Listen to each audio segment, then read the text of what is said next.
The idea that the lieutenant walks in and says, okay, pick up those rocks and move them over there, and everyone says, yes, sir. The platoon sergeant's job really is to train his own boss or her own boss.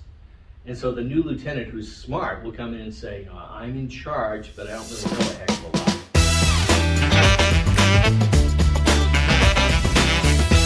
Yeah, and then they were the generation before me, and as I said, I was at that dinner with these guys, and some of these guys were Korean War Rangers, and their stories, you said, I can't believe you're still alive. My dad was drafted into World War II, and they just went. And I would sit there, complaining about West Point, and I'm sure in his mind, you say, like, I was living in a tent in Mississippi getting rained on, knowing I was getting sent to the war, and here you are living in the barracks at West Point, it's really a pretty place, and it's very well maintained, and the food there is good, and you're getting your education largely for free. There is a commitment in the Army afterwards, but you didn't go there if you weren't ready to go out and be an officer in the Army.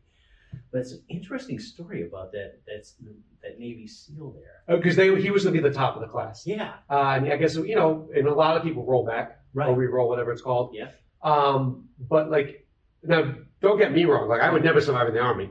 I'd be dead instantly. I'd probably go AWOL the minute, that's just not my mentality. Right. Because you have to have a certain mentality, I think, to go in. You really do. It's not for everybody. Yeah, and I knew that about myself. Yeah. I'm not knocking that generation, but we have a lot of comforts now that they didn't have, in World War II, and it's just a different mentality. Do you think that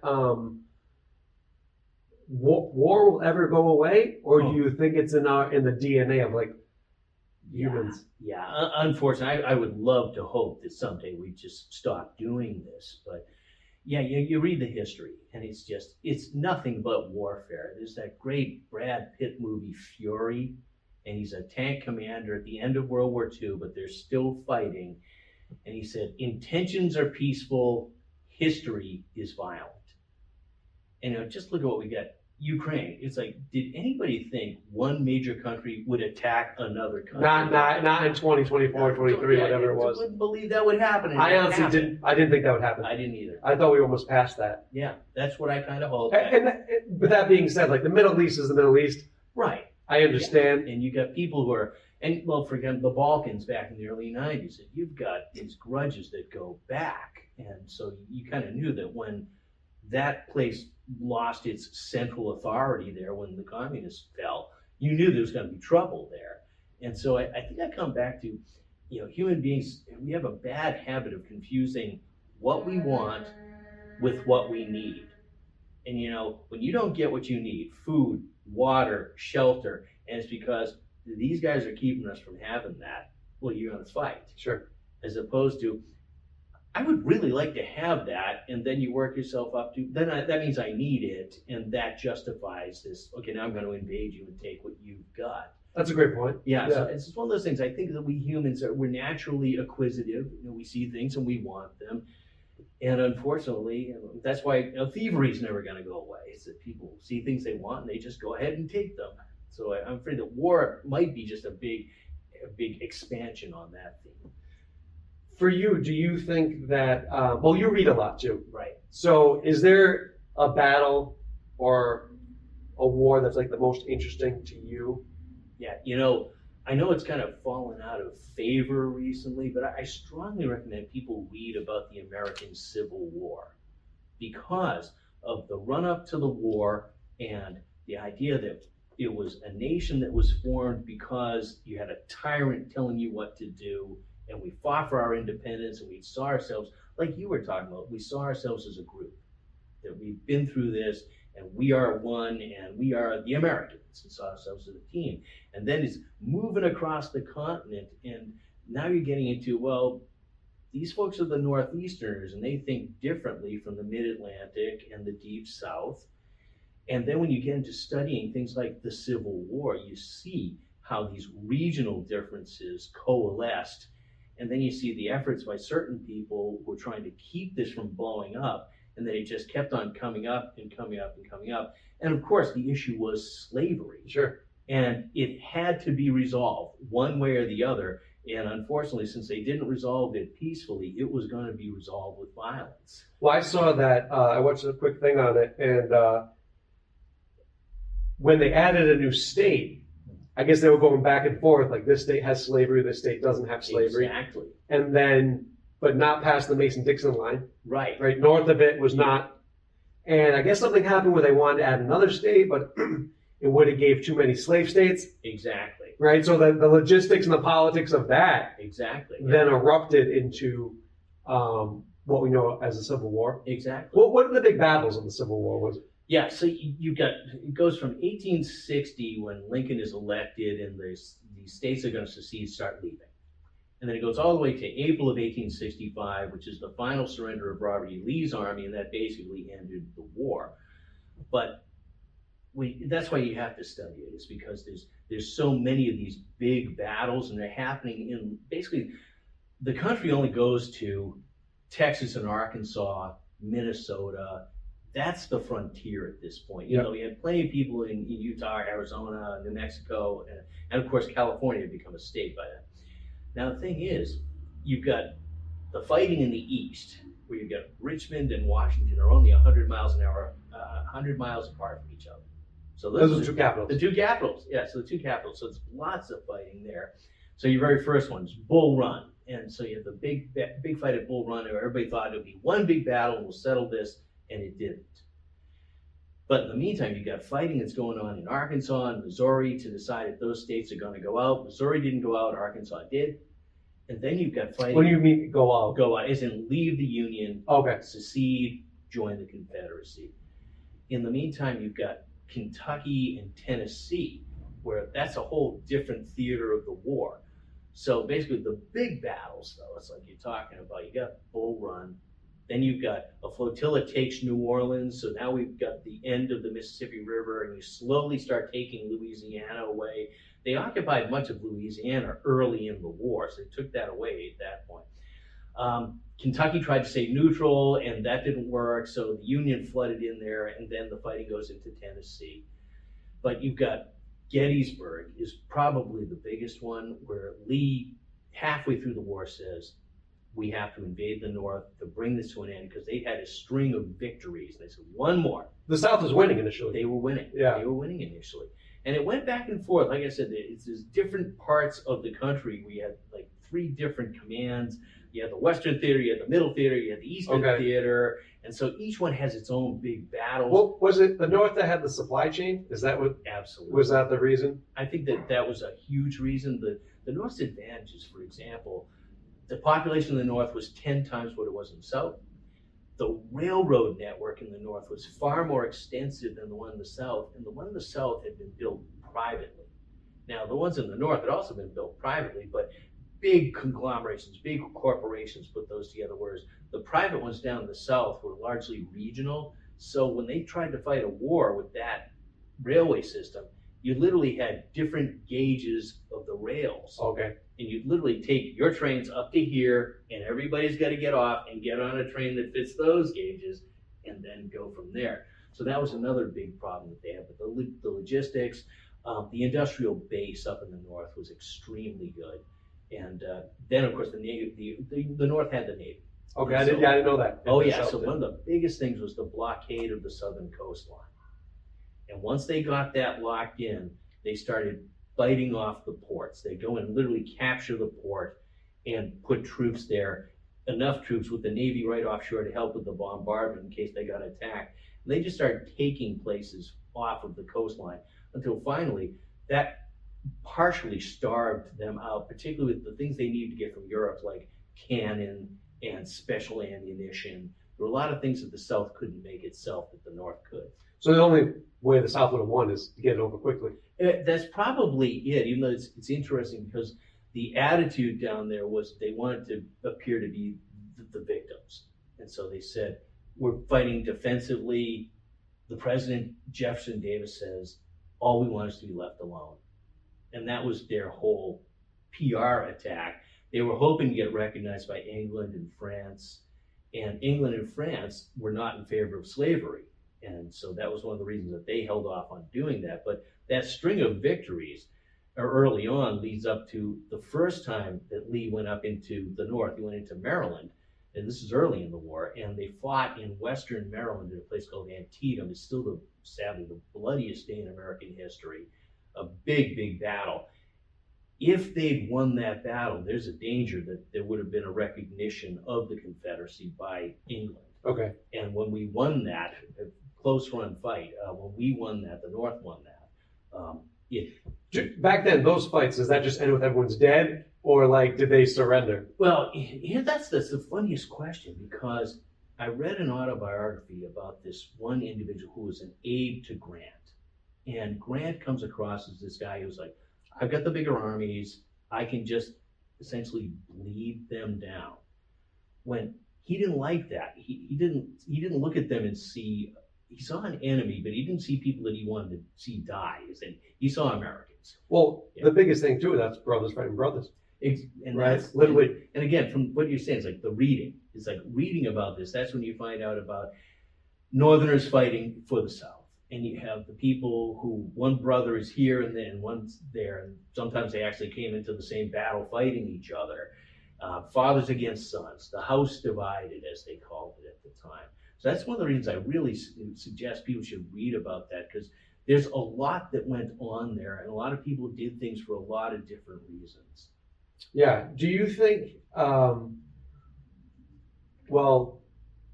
let me ask you this. What is one thing that civilians always misunderstand about military life or the military?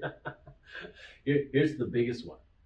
It's the idea that the lieutenant walks in and says, okay, pick up those rocks and move them over there, and everyone says, yes, sir. It's like, that's not the way it works.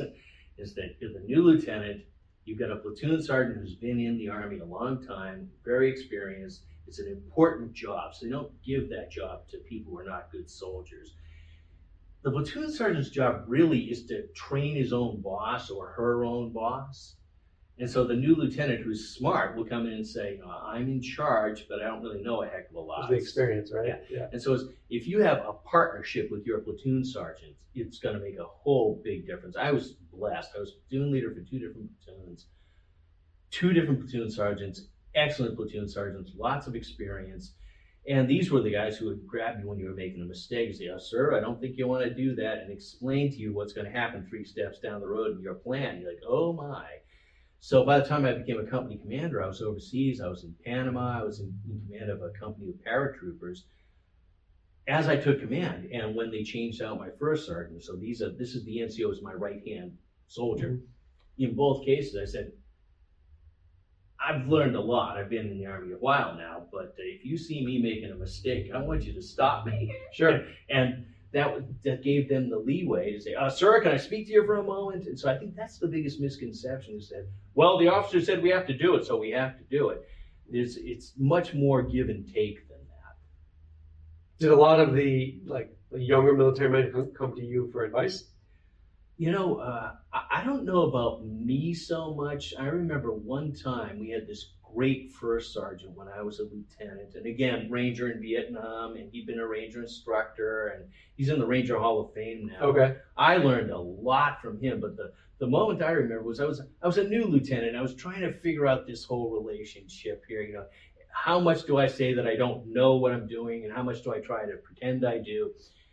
And this other lieutenant that I understood walked into the orderly room, saw the first sergeant, and said, "First Sergeant, square me away," and walked into his office. Clearly something had happened. He needed advice. So he went in there, and the first sergeant goes in there to talk to him, even though he outranks this guy. The guy's got just so much experience and so much wisdom that's where he went when I don't know if he had a beef with his platoon sergeant or if he made a mistake with one of his troops, but he just walked. He goes, "First Sergeant, square me away."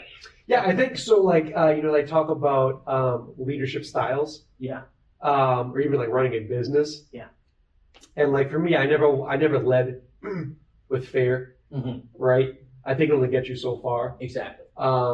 You like to lead by example. You like to lead by uplifting others. And that's how we do it in the business here. Exactly. But even for me, responding to a leader, I don't respond if you try to put the fear in me. Right. You might, but it's not a real following. Exactly. You're doing it because you don't want to get hurt or whatever. But leadership styles matter. And a lot of people who went to West Point probably make great business owners. Some of them. Okay. Just some of them. Because you've got, again, you said the leadership style. It's like the leadership style, I think, has to come from within. So I hate to say it this way, but if you are a yell, scream, stamp your feet kind of person, that's probably the leadership style you should use, because then it's authentic, Sure. and it's Good point. consistent. It's like you'll always be you. Whereas me, I was more of a guy who, like, I could holler and stamp my feet with the best of them because I went to West Point. We all learned how to do that.